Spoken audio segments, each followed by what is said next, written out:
Welcome to the Data Stack Show. Today we are going to chat with Cindi from ThoughtSpot, and she is the Chief Data Strategy Officer. She helps their customers with their data strategies. So she gets to see all sorts of interesting ways that companies are using data.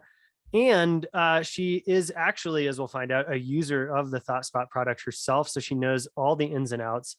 Kostas, what I want to know, and this is just a personal suspicion I have, partially based on experience and a lot based on conjecture, but I think a lot of companies still live in what I would call, sort of relative to the options available, like a primitive world of analytics, where you get the basic reports that allow you to run the business and have a sense of what's going on. But it's pretty hard to move past that.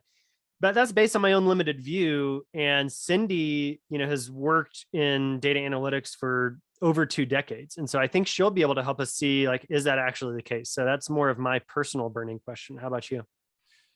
Yeah, I think Cindi is like the expert when it comes to digital transformation and transformation in the organization that has to do with the use of data.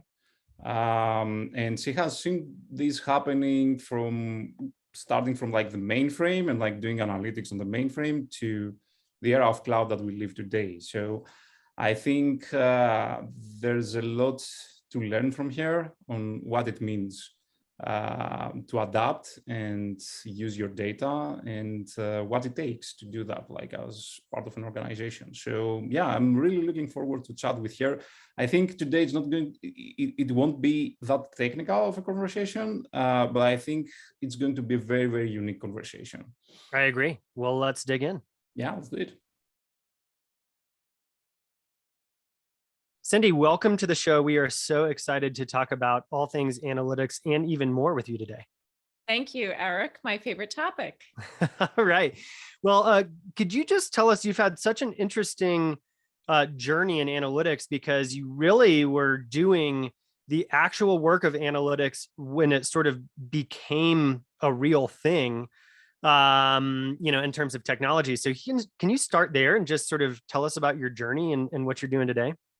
Sure. So I have to take you back more than 25 years ago now in Switzerland, and I was working for Dow Chemical. I was known as the Lotus 123 macro queen at the time, and then writing focus reports on a mainframe computer.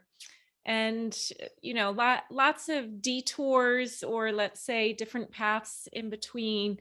Worked for Deloitte and Touche for a little while in Texas. They were just then starting their BI and analytics practice. So you might have to think back to Y2K was the big emphasis, right? Not data warehousing.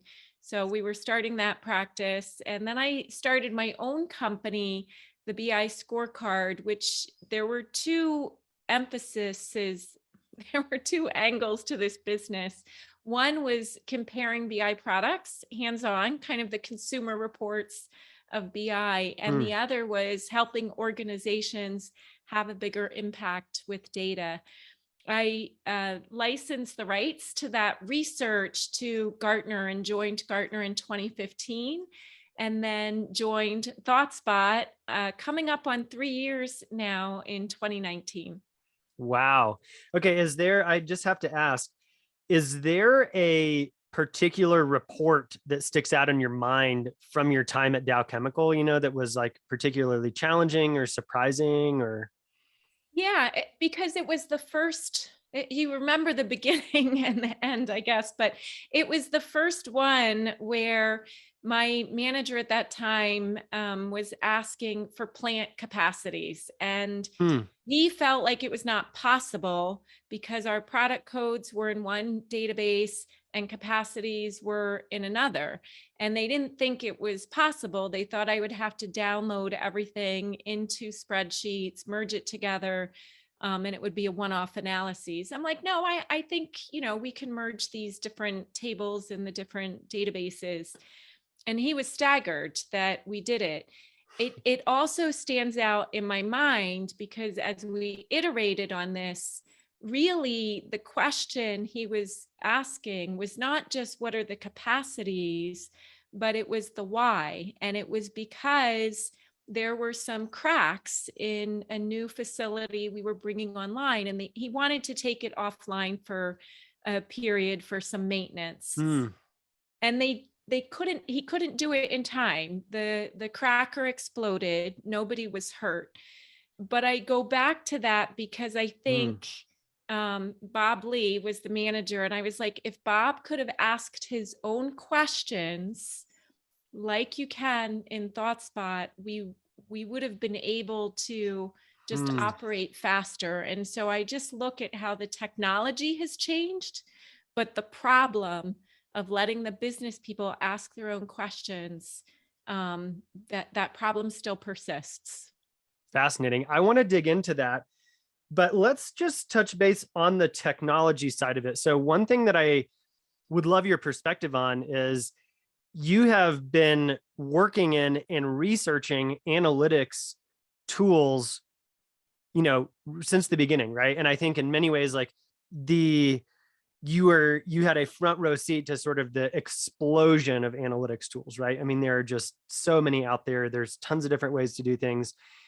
Could you just walk us through what are some of the major shifts you've seen over the years in terms of major sort of milestones in analytics and in the technology specifically? Yeah, so I think of it really as 4 chapters now. The first chapter really was about report-based analytics without generating SQL or coding in SQL. And this was the era of business objects and Cognos. Now, when there were acquisitions, so IBM acquired Cognos, SAP acquired business objects, Oracle acquired Hyperion and Siebel Analytics, all in the 2007, 2008 timeframe. BI was elevated then because of the scale of some of these deployments, but it was very report centric. The second generation was really about visual-based data discovery. And this was pioneered by Qlik and Spotfire. Tableau came along and made it easier and outpaced both those vendors. So that was the second generation where it was about the visualization and empowering the analyst. The third generation is really augmented analytics, or at ThoughtSpot, we call it search and AI. So it's about using search, natural language processing, but then also AI to generate insights that you didn't know to look for. And the fourth generation is really the modern analytics cloud, still with augmented analytics, but never having to move your data, powered by a cloud ecosystem, whether it's the data platforms like Snowflake, Google BigQuery, or it's about the data science as well, but all in a cloud ecosystem. So finally, customers can have best of breed capabilities without moving the data.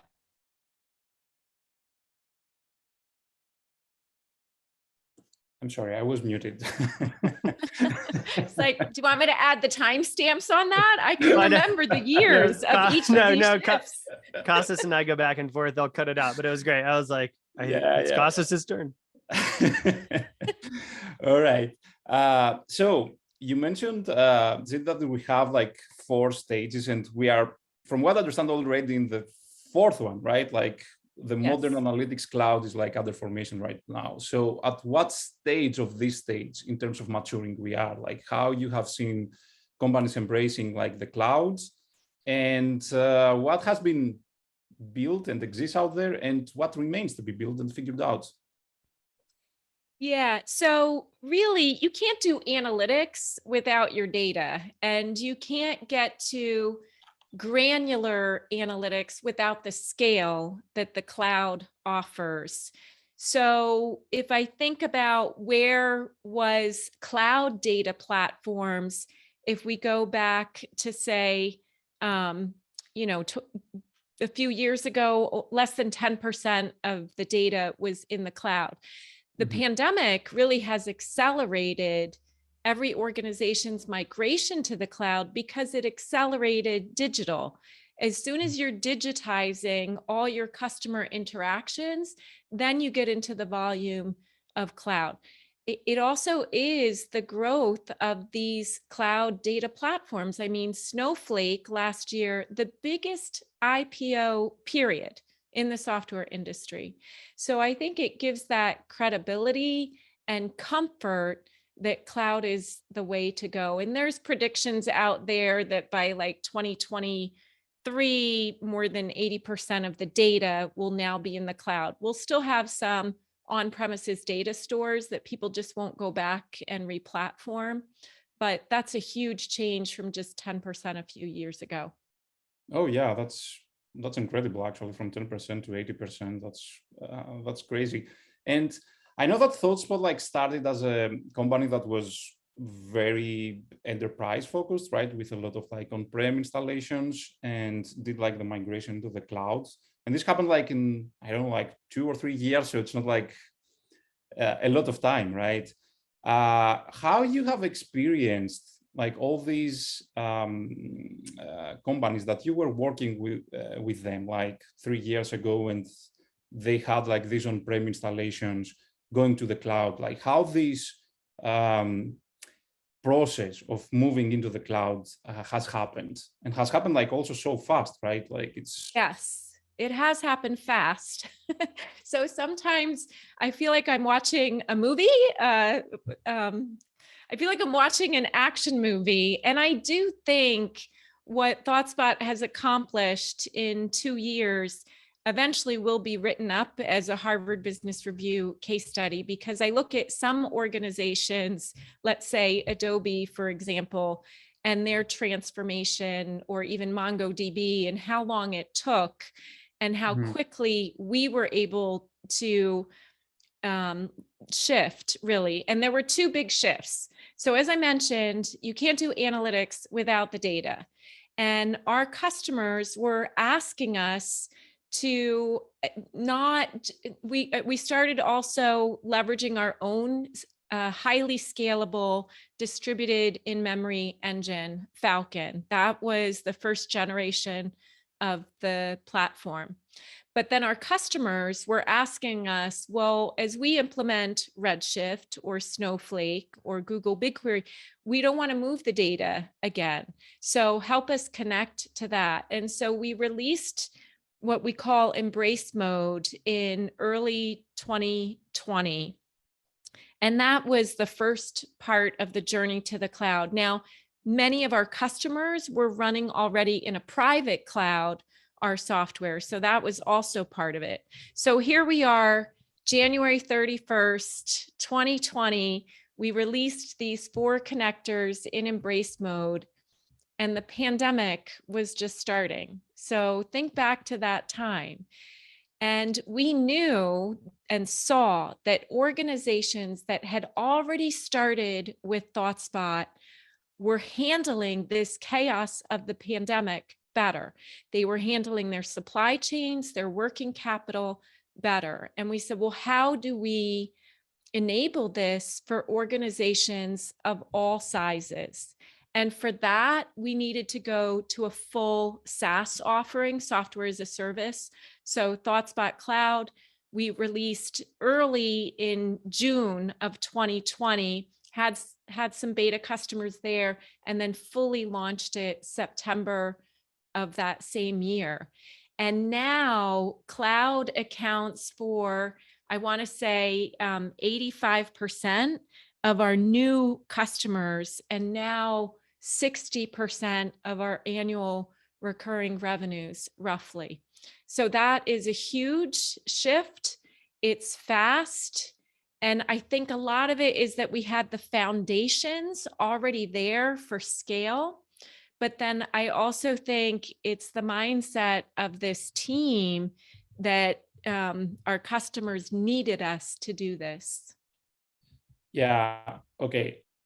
I have to say that I cannot wait for Harvard Business Review to come up with the case study. So I have to ask you, what's the secret there? Like, because taking like a company, like an organization that is, everything is like, let's say, built on a very focused way, like with very specific go-to-market motions that they have to do with like on-prem installations. Everything is like different when you go to the cloud. And I'm not talking about the technology here, right? Like this is probably, to be honest, like from my experience, it's hard, but it's the most easy to manage as a transformation process at the end, because the engineers know what they have to do and how long it will take to move from one to the other.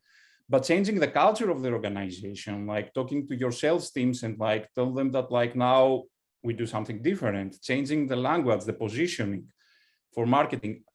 How can you do that, and how you can do it at scale so fast? Like what's the secret there?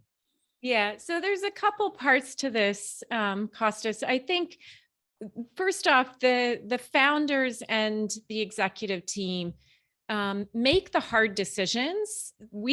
Our mission has stayed the same, to create a fact-driven world. It's really just the distribution of the software that has changed. So if we can accelerate that distribution, then people are all in. But it has taken hard choices. Now, I don't think the problem is internally in ThoughtSpot, because we are a tech provider. What is harder is our customers and the culture there. They may not want to move as fast as we move, although now I see when I connect our customers, they want to learn from the digital natives, because the digital natives are very quickly usurping and disrupting what risks becoming legacy competitors. So, and there's classic examples. You have Hulu disrupting Blockbuster. You have large banks that have now digital only banks threatening them. So culture is a big barrier to transformation. There's research from Randy Bean, the author of Fail Fast, Learn Faster, that 92% of the organizations he surveys say that it's the combination of culture, people, and process that are the bigger barriers to being data-driven than technology. That makes a lot of sense. And how a vendor can affect that culture that the customer has, right? Like what ThoughtSpot can do to help, I don't know, the Bank of America's out there, or like, like big institutions with huge and complex processes embrace this change and like accelerate the digital transformation.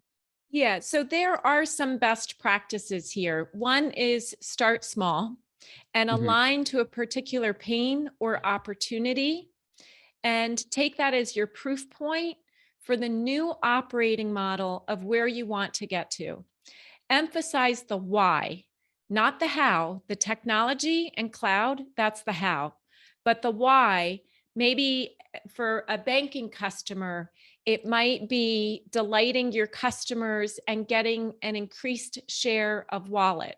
So align to the why from a business viewpoint, and the technology is the how. Now, with that, we also do focus on changing mindsets and behaviors. We do that through things like the Data Chief podcast. We have a Data Chief Slack community. We do executive roundtables and lunch and learns, so that we are helping with some of that cross-pollination between the leaders and the laggards. Okay, that's very interesting, because you make me feel like you have like access to the way that these organizations are like thinking and working on a very high level, which is not easy to get access to. And I'd like to ask you, based on that, like from interacting like with all these organizations and the people behind them, right? Have you managed like to identify some patterns in these cultures that you see out there? Because obviously like each company has their own culture, right? Yes. Like that's for sure. But there has to be like some common patterns that we see out there that we can probably identify them either as like, let's say, a common obstacle that we see out there to embrace the digital transformation, or in some other cases also like as something positive, as something that in some cases like it accelerates the process. So what's your experience there? What have you seen? Yeah, so if I look at organizations, so I often say culture and technology is two sides of the same proverbial coin. And somebody said to me, it's a very expensive coin.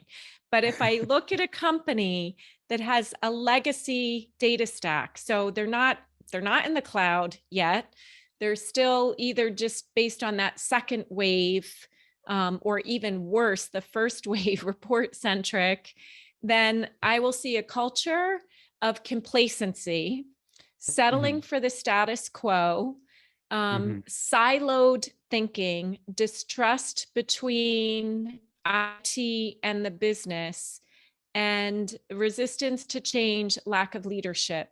If I look at organizations that have embraced cloud and the modern analytics stack, I see a high degree of experimentation, and they don't see risk-taking or failures as failures. They see it as learning and rapid prototyping. And there is a high degree of trust between the data team, IT, and other functions, lines of business. They're very much purpose-driven with a can-do attitude. Yeah. Can you give us an example of like a company that you think that they are doing like a really good job in like embracing change and experimentation? Something that we could get, get inspired by what they are doing? Yeah, so I think of some of the hallmark customers that I have the opportunity to work with, and they are public references. I look at the likes of Verizon or Medtronic in medical devices, but then I also look at some of the digital natives like Cloud Academy. They're all about upskilling. Even, bagel brands, I'm thinking food now, bagel brands, Einstein Bagels, they're doing a lot of innovative things. And you reference large banks. I mean, they're not all slow thinkers. Like Bank of New York Mellon is doing some innovative things and has standardized on ThoughtSpot as well. Just because you mentioned banks and like there are like some specific industries out there that regulation is also like very important around data, right? Yes. So how do you see that as a factor that affects change? I mean, obviously like 10 years ago, the landscape out there, like the legal landscape around like how we work with data was like completely different than it is today. And probably it's also going to change again, right? Like we're not done yet. So how do you see regulations playing a role in the adoption of the cloud native mindset, let's say? Well, regulation is not saying don't have your data in the cloud. It's that regulation, you don't get to do away with your responsibilities for making sure it is protected, encrypted, whether at rest or in transit, and then respecting the privacy of individuals. So the fear of the cloud there, I think, is misplaced. All of those items that I just listed, I think the cloud is more secure unless you actually have your own data center that is physically guarded and you're always on the latest levels of encryption. So regulation, I think, is often used as an excuse. There are some constraints related to this, particularly with respect to privacy, but even highly regulated industries, pharmaceuticals, for example, life sciences, I'm still seeing them embrace cloud. and modern analytics. Mm-hmm. Mm-hmm. Okay, that's super interesting. Let's talk a little bit about the people that are using ThoughtSpot, right? Because we've talked so far about the collective side of things and culture, but culture like comes from the people who work there, right? And who is the main user of ThoughtSpot in the organization today? Yeah, so our North Star is the non-analyst, the actual business person who has the questions. And the analysts historically have been a bottleneck between the decision maker and the data. So we want to elevate the analyst so that they can work on more high value, high impact analytics, not doing silly things like spending hours formatting a dashboard or adding a sort button, or worse, formatting something in PowerPoint. As one leader said to me, PowerPoint is where data goes to die. So we don't want that analyst bogged down by the drudgery of the backlog of requests. So we want them to help the business user ask their questions, optimize their questions. So it's empowering the analyst to do more with less, but actually have everyone ask their own questions. And how is AI, ML, and natural language processing like important in this? So AI is infused throughout the platform. The most obvious thing will be AI generated insights. So telling you maybe what you didn't know to ask. So just because Eric and I were talking about coffee, maybe an AI generated insight would be, is there a certain demographic that is more likely to drink their coffee black? And it would tell you what the outliers were, rather than the demographic that likes all the caramel and whipped cream on it. So the AI will generate insights, but AI will also nudge you in terms of saying, you know, most other people will filter their search by this particular attribute. Have you looked at that? It will also choose the best fit visualization. It will give you things like trending live boards, trending content. So those are more the subtle forms of AI that are baked into the product.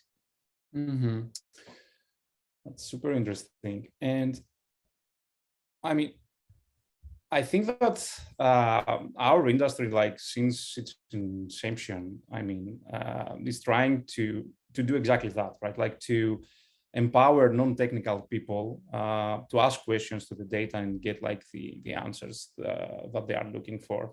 I think like a very good example of that is like SQL itself as a language, right? Like it was never like created as a language that was supposed to be used by only engineers or like technical people. Actually, I can think of many engineers that they don't know SQL. Oh, really? Yeah. I feel like that's the one language I learned that's been timeless. It is. And today we are talking more and more about it. But yeah, it's not like you don't have like to know SQL to become like a front-end engineer, for example, right? So, and even then, it's like a very different, let's say, think of like using SQL to ask analytic related questions and using SQL to build like an application, for example, right? And like update and create records and things like this. So how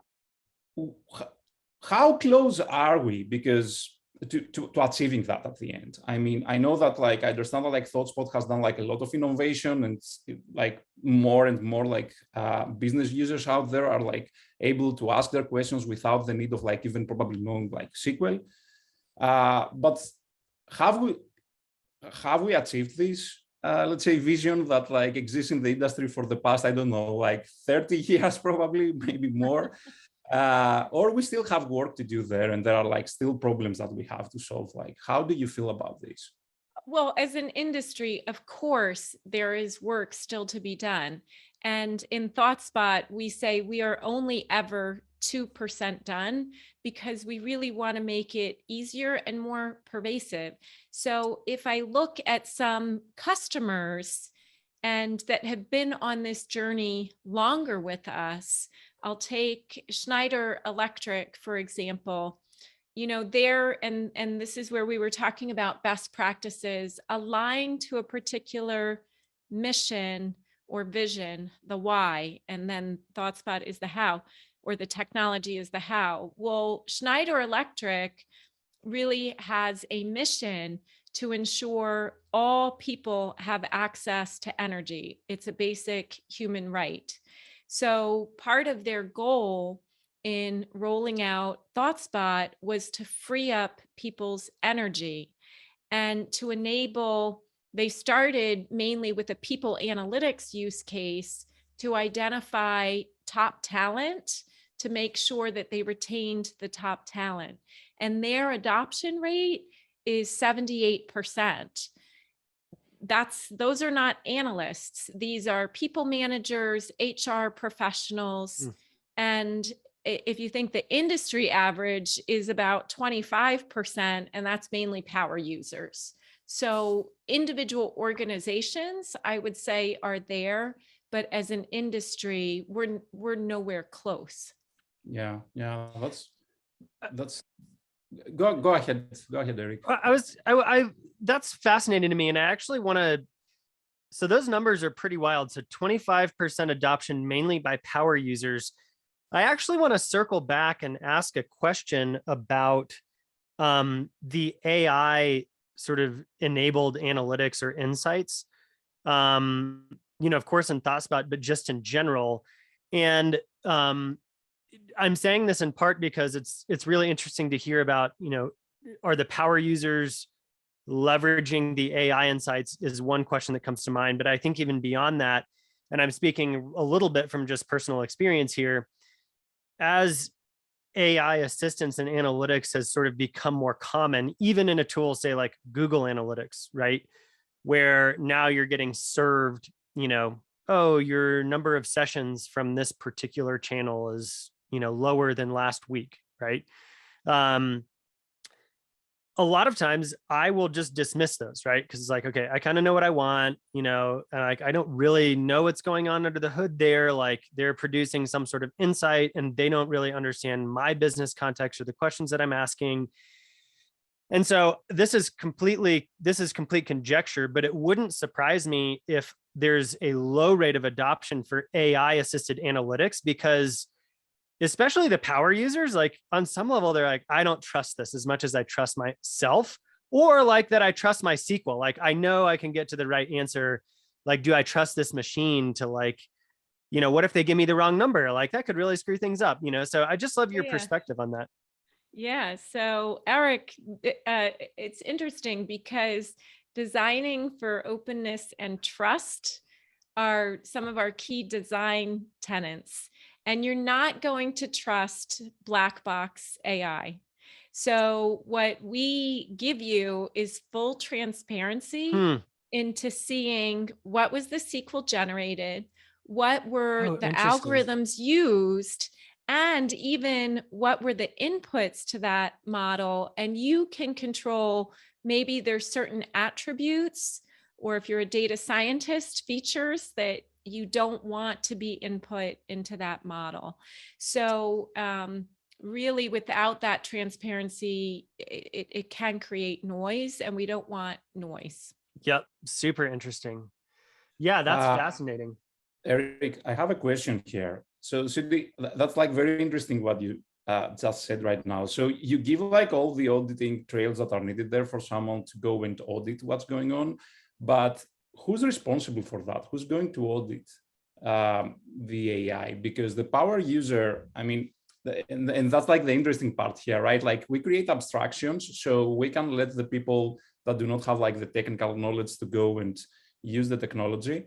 But there are times where we have to audit the technology. So who inside the organization should do that?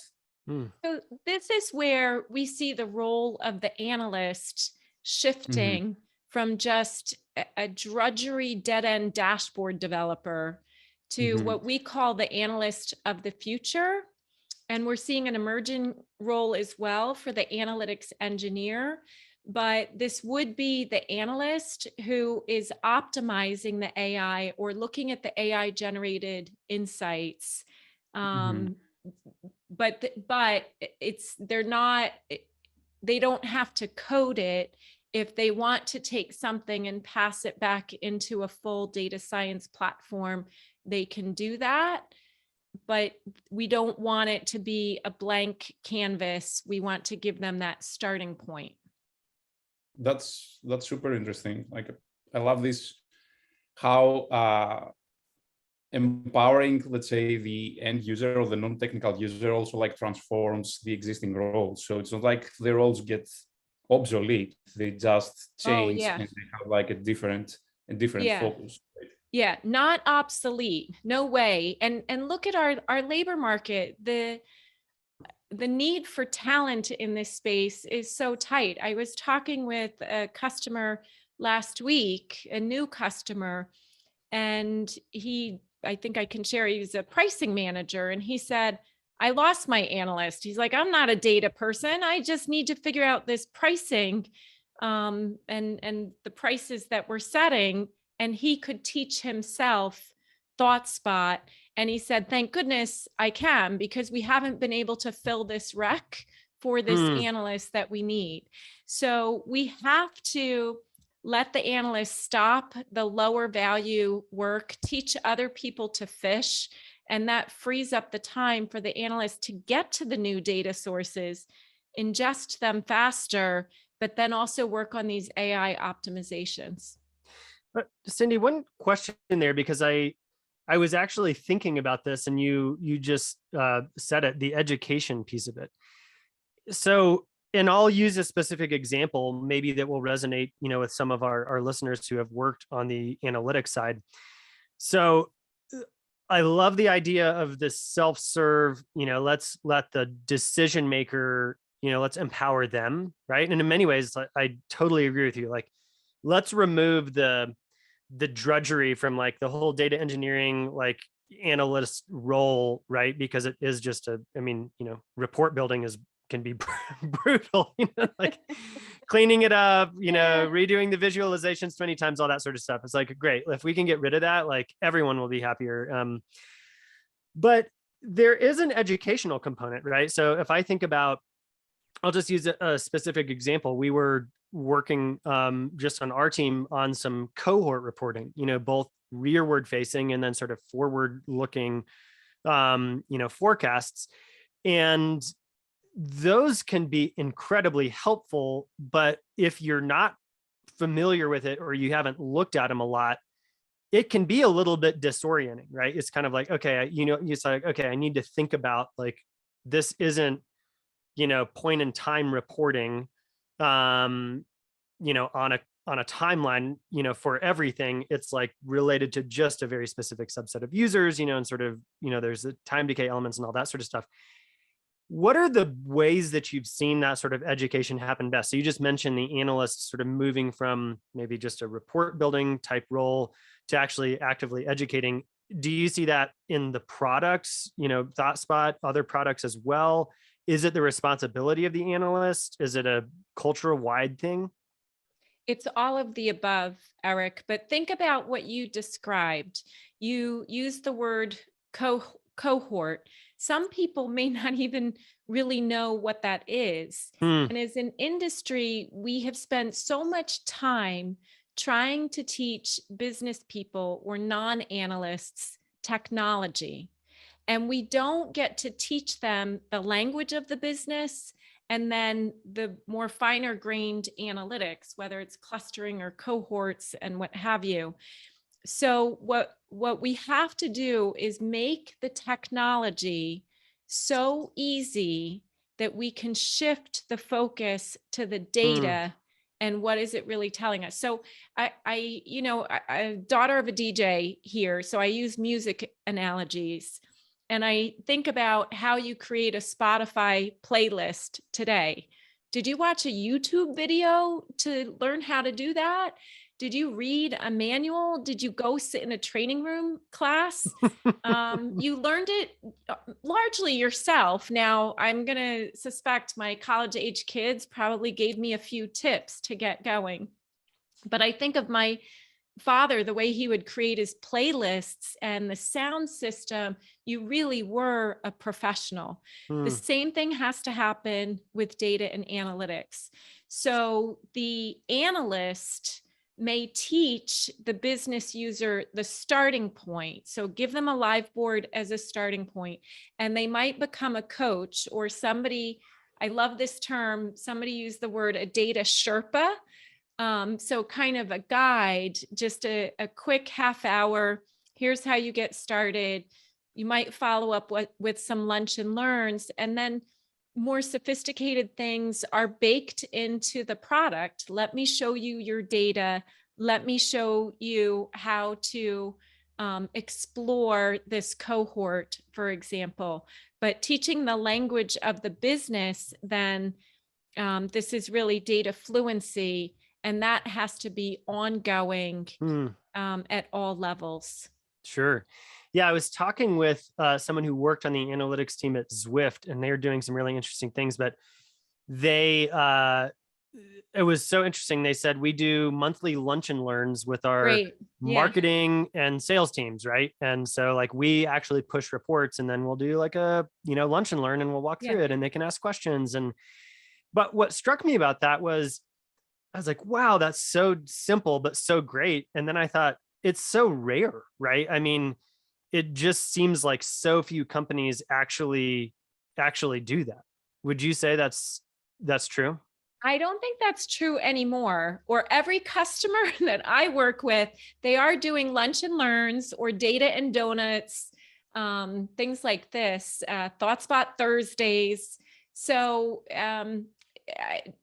data fluency, even now, is a boardroom conversation for most organizations, or let's say for most forward-thinking organizations. Sure. When it's not, I would be concerned about those organizations. Yeah. No, that's really encouraging.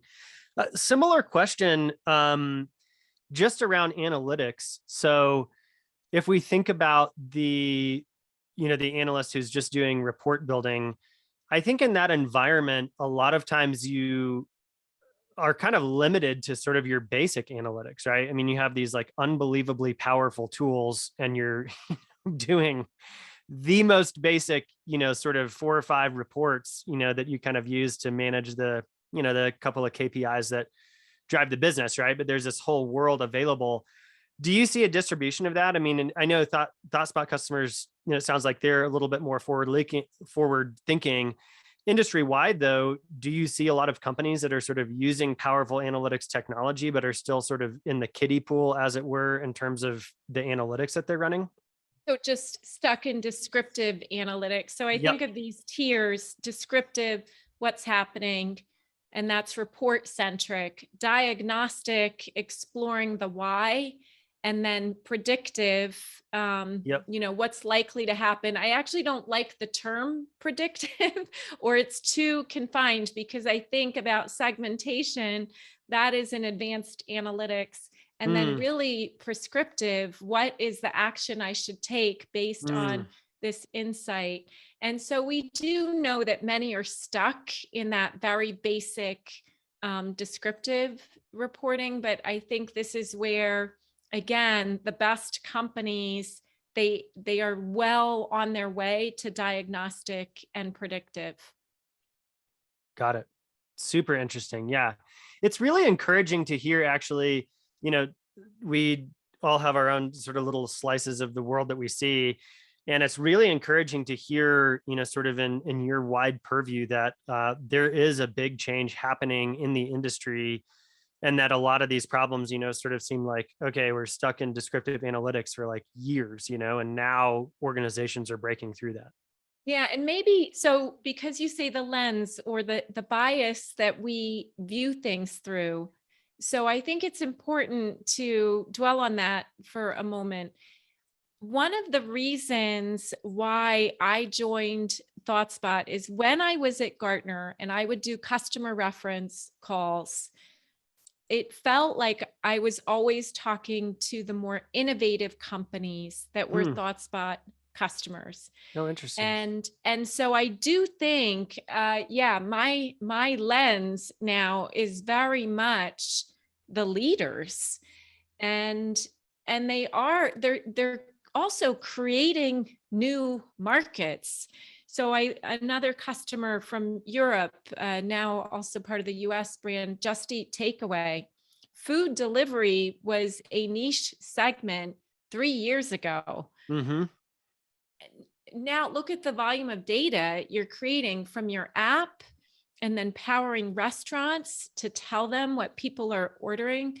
That has disrupted whole markets, and thank goodness we've had that in the last few years. So I do think my lens skews more towards the leaders, but that's the natural evolution of things as well. I think the ones that stay stuck with just reporting, they're not going to be able to keep up. Cindi, I'd like to ask you to share a little bit of your knowledge around like the changes that are happening in the structure of the companies because of this transformation that is happening right now. You, for example, you have like the title Chief Data Officer in ThoughtSpot, right?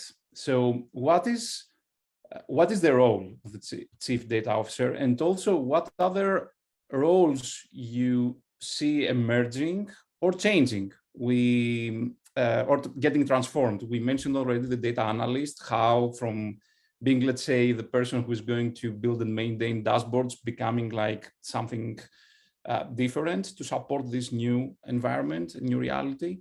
But what other roles you see changing, and if you feel like something else is going to be introduced also?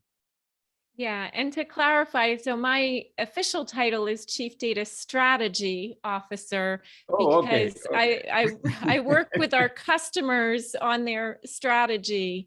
So minor detail, but this is the CDO role within many organizations now, I think I want to say it's well established, but it continues to evolve, because the first generation CDOs were really the data guardians and gatekeepers. And as they've continued to evolve to really, how do we apply the analytics for business value, their roles have been elevated. I've seen some evolution of the title as well, Chief Data and Analytics Officer. So I think at senior levels, it's evolving. And where these roles may have started in IT, I increasingly see them reporting to the Chief Digital Officer or to the CEO directly. And that's at the senior level. Within, let's say, the contributor roles, one of the predictions I wrote this year is that the analytics engineer will replace the data scientist as the world's sexiest job. I love that. So, Tom Davenport and DJ Patel came up with the sexiest framing of the data scientist, but data science was slowly losing its luster because they're not working on high value things. Many of the models they build are never operationalized, and they're done off to the side. A lot of the work is about data quality, data cleansing, and many of the data scientists lacked the domain expertise to apply the models or even build the models. So I think this analytics engineer has the domain expertise. They are well-versed in cloud technology, so they're able to work in a more agile way. And it's the delight of working with newer technologies as well, that you can cleanse, transform the data, operationalize some of these things, all in an open ecosystem. So how you would define an analytics engineer? Like, what's the background of this person? Where they come from? Yeah, they might have evolved from the role of a data scientist, or they might have evolved from the role of the analyst who is looking to have a bigger impact. And how do you see the more traditional engineering roles like relate to that, like data engineers, for example? Well, even data engineer, I would say, is still a relatively new role. If we were talking in an on-premises world, then we might be talking about ETL developers, whereas data engineers, now you've kind of shifted the order of things, extract, load, and transform. And so the data engineers are responsible for these pipelines, but then the analytics engineer, they might also have some of their own pipelines, but they also know the domain, and their end goal is not moving the data into a data lakehouse, but their goal is really about creating the analytics. So another role where some of these things come together is the data product owner. And this is where people get very afraid or passionate, because we talk about concepts like the data mesh, and people are like, wait a minute, what about master data? This is going to be chaos. And yet we have to go down this route. The more we have conversations about it, we'll tease out what are the problems and pitfalls to avoid. But for sure, the idea of building one centralized data warehouse and one centralized IT team is going to do this, and it's going to take 6 to 9 months. That's not the pace of business these days. Yeah. I have a feeling that like we used to say during like, let's say, the past decade, that I call that decade the SaaS decade, because it was all about like building SaaS and moving like all these into the cloud, all the applications. And we used to say that like every company is going to become like a software company, right? And I have a feeling that the next step is going to be every company is going to be a data company. Yes, I agree. We agree. Yes. Or let's say, well, every company, data powers every company, and data is now part of everyone's job. So this is where the workforce is going and where industry is going. Somebody was asking me about what is the digital economy, and I said the digital economy is the economy, and you don't have a digital business operating well unless you are leveraging the data that is generated by these digital interactions. If you think financial services, the days of knowing your personal bank teller down the street, you don't know them. You only know your customers through the interactions on an app for the most part. 100%. I totally agree. That's like a very, very interesting point. One last question from me, and then like I'll leave the stage to Eric. So just as a continuation of like the roles that we talked so far and like the changes that are happening there, how do you see, what's the impact on IT as a function in the company of all these changes? Because we used to have IT as like, let's say, I mean, the function that takes care and controls everything that has to do with the technology inside the company, but it seems that like things are like radically changing. So where is IT going as a function in the organization? Yeah, so Kostas, I'm a little nervous to answer this because like some people will get angry and upset. But there was a very provocative article in the Wall Street Journal. Is it time to get rid of the IT department? Oh. And at first I looked at it, I was like, wow, somebody's just, this is clickbait. But when you read it, the arguments were very well presented, and it's more the concept of a centralized model was designed for an on-premises world where you had to buy a big mainframe or a big server or what have you and operate that. So I think we need technologists, but those technologists may not be only centralized. I think it's really about, when do you have a federated model, and you federate to get domain expertise. So if you think about even going back to a transactional application, maybe you're buying your CRM in the cloud, and it's that domain person that will decide what's the best CRM. But then you're going to look for economies of scale in terms of when you want to centralize something.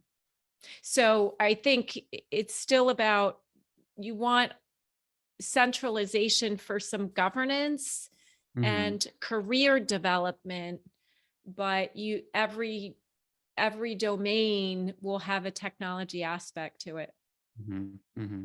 Yeah, and I guess at the end, like as every other function in the company goes through a transformation, also IT has to do that, right? And like involve, Yes. like, so makes total sense. Thank you so much, Eric. All yours.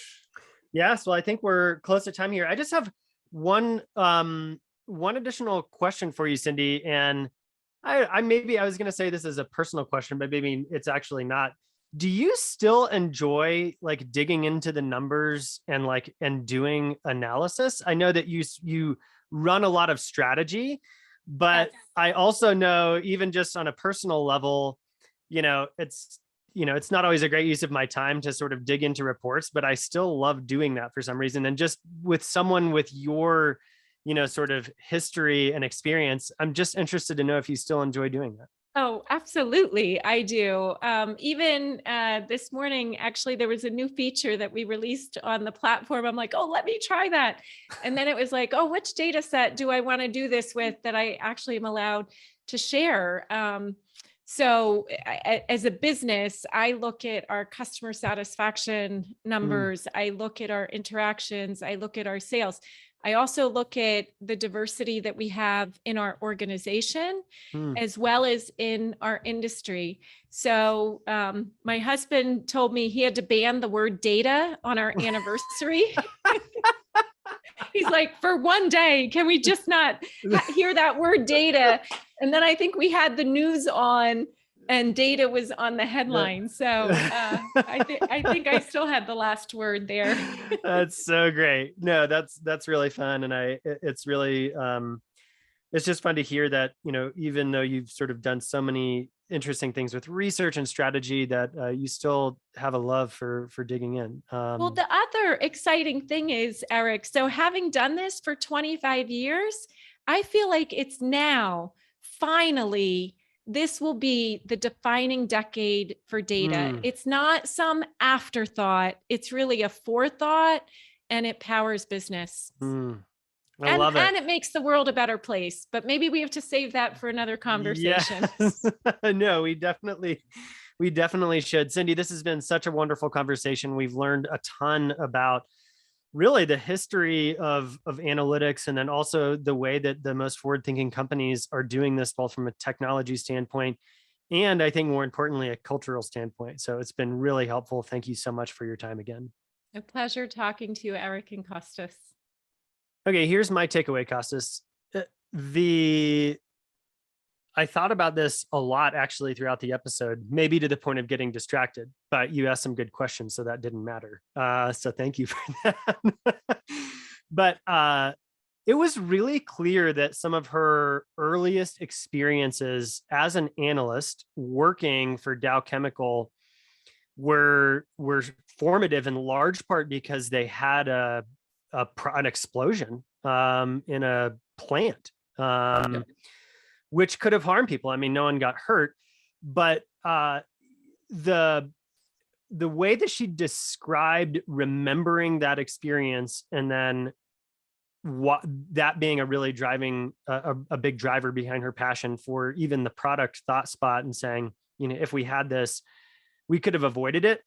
I just think that's a really special dynamic, when you believe in a product, because that it could have helped solve a catastrophe that you were a part of in some form or fashion earlier. So I just thought that was really, really neat to tie that formative experience to what she's doing today. And I just always appreciate people who have that level of authentic belief in what they're doing and the product they're working for. Yeah, 100%. I totally agree with you. From my side, I would say that like I found extremely interesting the whole discussion that we had around the transformation of the roles inside the organization, and how this is also associated with cultural transformations that need to happen in order for companies and organizations out there to embrace and utilize the data that they're generating, right? I mean, we should spend more time with her, like discussing about that stuff. I think she has like a lot of insights, and insights that are like very interesting for everyone who is a professional in this space. So yeah, I loved, I mean, the whole conversation that we had, but like this part of the conversation, I found it like extremely insightful. So totally agree. All right. Well, thank you for joining us again on the show. Subscribe to get some great episodes in your favorite podcast listening app, and we will catch you on the next one.